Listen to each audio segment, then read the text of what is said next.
at Ayimba, look at Nigerian club sides. Can we go and get back ex-international players to come and manage our clubs? Definitely. It will even favor us here more than in Europe as well, because we're coming with, we all know how underdeveloped, how not professionally run most of our teams are here. So those people are able, most our ex-players that have actually seen it all, that have played to the highest level, will be able to come with that wealth of experience as well. So Ayimba has actually followed suit. They are doing the right thing as well too. Let's just hope they'll be able to maintain it and give Finidi George the required support. And I'm hoping that other clubs can also key into this what Finidi George, what Ayimba has actually been able to do as well to give most of those our most of our ex players as well that have been able to acquire those badges, those coaching badges as well, to give them the chance. Most of them should also come and apply. The problem is that some of them don't even come to apply. Most of them are in the Super Eagles position. But sometimes you come and you start. One did something similar as well too. I think he has coached some of insurance. He was with insurance. Exactly. So I think it's something that we should also copy as well too. Okay, now let's talk about something that concerns us here. Rivers Angels, they've lost 2 matches in the CAF Women Champions League. Let's look at what the table looks like, and let's look at results coming out from Cairo in the CAF Women's Champions League, because it concerns us here. Not a palatable result as far as we're concerned. This was the result. The matches played yesterday. Vigia Queens of Kenya beat Asfa of Morocco 2-0. And then Rivers Angels lost to Sundowns of Morocco of South Africa 1-0. This is a shocking result because, and this is what the table looks like now. Rivers Angels are bottom of that group. Sundowns are topping. Vihiga Queens are second. Asfa is third. This is unbelievable. Rivers Angels are bottom in that group. Unbelievable. Yeah, definitely, because so much was expected, considering the fact that, of course, we all know how Super Falcons have actually dominated the African game. In terms of Africa, at least, we've been able to dominate as well. So it was expected that performance will be transferred to the Rivers Angels, considering the fact that Rivers Angels is usually the one that actually produces most of the players that play in Super Falcon before they eventually start going to Europe as well. So much was expected. A lot of support also came from the state government as well. So it's embarrassing. It's really disappointing that at this stage, Rivers United are bottom of the table. It's not Rivers United, Rivers Angels. Rivers Angels rather are bottom of the table, and it will take a miracle from the look of things. This is what the table looks like. Sundowns have qualified.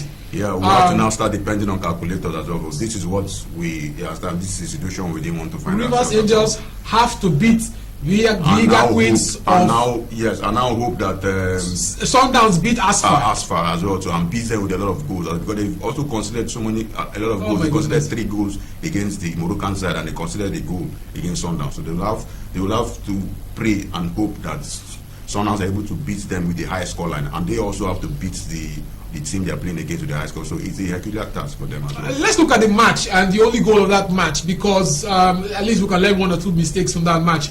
And it was played yesterday 1-0. Let's look at the highlights of that match briefly. We don't have enough time.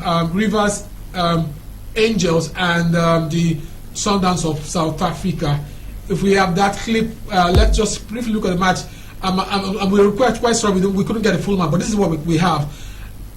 This was the match played yesterday, and this was the only goal. I think, was it the only goal? Yes, that was the only goal. That was the goal. And Joshua, the Ubuntu girls from South Africa doing us again here. They beat us in the Aisha Buhari Cup. Yeah, in the final. That was the Ghanaian national side. Yeah, the South African side also beat us as well in that Aisha Cup. So what it means is that the other African countries are catching up. So we need to put our acts together as well. So it's no longer business as usual. You understand? We have to prepare very well if we hope to do well in tournaments. Okay, let's take a listen to the Rivers, one of the Rivers Angels players yesterday after the loss to member of the Sundowns of South Africa in the CAF Women Champions League.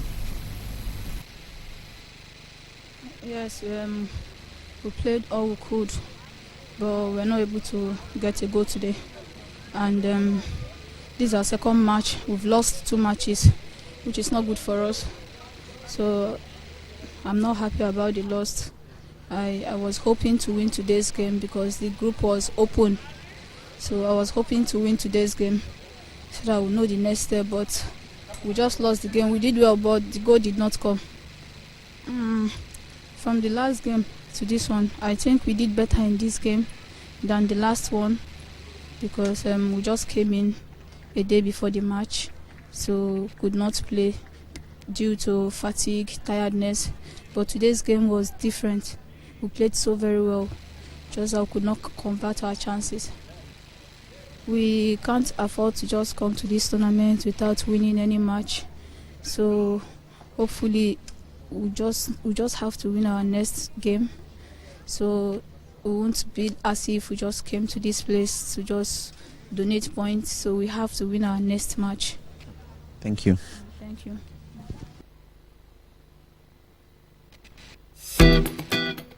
Well, no, I'm not happy here because if we can go back to that group, let's look at the group standings and then we'll talk about this match because just to remind our viewers that Rivers Angels must win their last match and win handsomely, and then hope that stand the chance of qualifying from that group.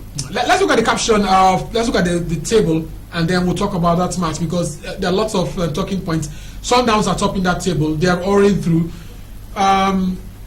This is really shocking. I don't know where to start from. Rivers Angels will have to beat Vihiga Queens because Vihiga Queens beat Asfa. Yeah, they have 3 points from what we can see on the table as well. So they have to win them with a lot of goals as well and not concede as well. And hope that Sundowns are able to beat the Morokan side with a lot of goals. The problem here is that Asfa beat us and Vihiga beat Asfa. Yes. So it's almost impossible for us to beat Vihiga. That's what I'm saying. If they put their acts together, they should be able to get a result. But getting a result now, what about the other teams as well? What the Morokan side, the Asfa actually need now is just a point for them to qualify for the next phase of the tournament as well. So you can now see how difficult it is for the Rivers. So okay, the problem now. Let's talk about Rivers Angels. They arrived the team a day late on Friday evening for a match on Saturday evening. They arrived 24 hours late. Is that enough excuse for them to have lost? It can be used as an excuse because fatigue, of course, jet lag, and they will definitely feel that way as well too. And they won't have enough time to actually acclimatize to the environment and train. They probably just had one session of training before they played the Morokan side, and I think they probably underrated the Morokan side. Another question is why should Rivers Angels be going to a major tournament a day because they had all the time to prepare. Definitely, it now calls for some concern now on management as well too. Why did they go late? Some questions need to be asked and some questions need to be answered as well too. Why did they go late and why did they arrive at a venue of a tournament they're supposed to play why did they arrive at a major tournament like that, a maiden edition of a tournament a day before the tournament? You're supposed to arrive like 4 days to have enough time to acclimatize, have 1 or 2 training sessions prior to that time as well too, to really get used to the environment as well too, for our players to be settled as well too. So they can also use that as an excuse as well. Well, we heard it from the Rivers Angels player. They're saying that they arrived late a day before. I mean, she said it. They arrived the day before. So there's no how that wouldn't have affected their performance, especially again in their first game. You could see that the next game they improved when they played Sundowns. It's just that Sundowns is quite a more technical and stronger side than the Asphalt team that they played against as well. So we just wish them all the best, but it's going to be a miracle for them to actually qualify. But we just hope that the lessons would have been learned. That's one thing with some of all these tournaments and experiences that we go for as well. So we hope that 1 or 2 lessons would have been learned, so subsequent tournaments will not make the mistakes that we made. We would have expected that Rivers Angels will have dominated this tournament because you look at Nigeria as a country dominating African women national side. Exactly, so it was expected as well too, and considering the way they also qualified for this tournament as well too. They qualified as second. Yeah, Asaka has beat them. Exactly. So they would have, one expected that they would have put their hands together and learn more, get 1 or 2 lessons that other African teams are actually catching up as well too. Not to feel too relaxed as well too. I would have expected that the loss in Cote d'Ivoire will have been an eye-opener for them. Exactly. Because losing in the finals, they would have known that look, we are beatable. Yes, exactly. And will have been prepared properly. Exactly. You can't arrive, you understand me, at a major tournament a day before your game. It's so unprofessional. It's so wrong in every sense. So they take on the Kenyan side. We don't have enough time. Rivers Angels must win that match and hope that the other team wins with a lot of goals. And it's not just win; they have to win and win with the high scoreline. So Rivers Angels have to beat their opponent by at least 4-0. Yes, exactly. And hopes that the South African maybe do the business for them. Do the business for them and win the Moroccan side with at least with a large number of this thing, with a good, large goal margin as well to stand any chance of qualifying. All right, Joshua Albert, thank you very much. Time not our friend. That's the much we can take on this program. Thank you very much. And my name is Sopriye Godwin Jadison. Catch you and keep scoring.